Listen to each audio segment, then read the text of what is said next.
আসসালামু আলাইকুম, আমি রায়হান। নতুন বহু দম্পতির দেখা, তারা নিজেদের বাসা বুনতে ব্যস্ত। বৈশাখ মাস, তড়িঘড়ি করে তাদের বাসা বানানোর কাজ চলছে।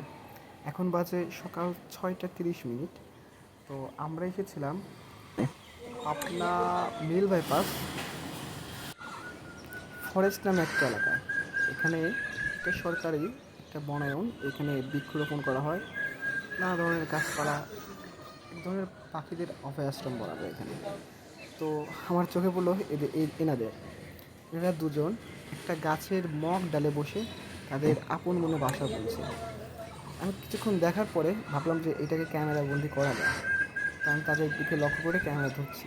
এই তো একটা খড় নিয়ে উড়ে যাচ্ছে নিজের বাসায়। এখানে আবার তার নববধূ তার নিজের ঘরে বসে আছে, আর নতুন বর প্রতিনিয়ত একটা একটা করে খড় নিয়ে তার কাছে আগায় দিচ্ছে বাসা বোনার জন্য। আপনারা একটু লক্ষ্য করলেই তাদেরকে দেখতে পারবেন। সকাল, সূর্যের আলো তেমনটা স্পষ্ট ফোটেনি, যে কারণে সব কিছু অতটা ক্লিয়ার দেখা যাচ্ছে না, কিন্তু আমি দেখতে পাচ্ছিলাম খালি চোখে। যদিও ফোনের ক্যামেরা যতটুকু জুম করা যায় আমি ততটুকু পেয়েছি।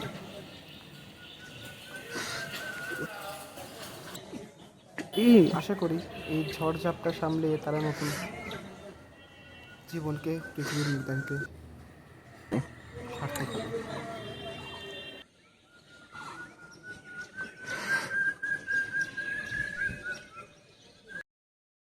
কাঠবিড়ালি দেখা পেয়েছে এখানে, দুইটা কাঠবিড়ালি আপন মনে খেলতেছে।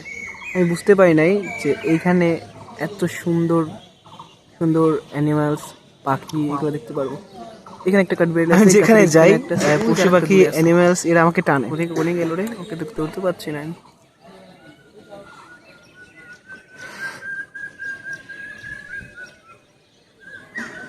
বন্য জীবনগুলো আসলে বুঝতে, হ্যাঁ, এবং সৌন্দর্য। আমি বারবারই এদের প্রেমে পড়ে যাই। এইটা সবচেয়ে কাছে আছে আমার। আমি বুঝতে পারি নাই যে এইখানে এত সুন্দর সুন্দর অ্যানিমালস, পাখি এগুলো দেখতে পারবো। এখানে একটা কাঠবিড়ালি আছে, গাছের এইখানে একটা আছে, ওই যার একটা দূরে আছে। কোথায় কোনে গেল রে, ওকে তো ধরতে পারছি না আমি।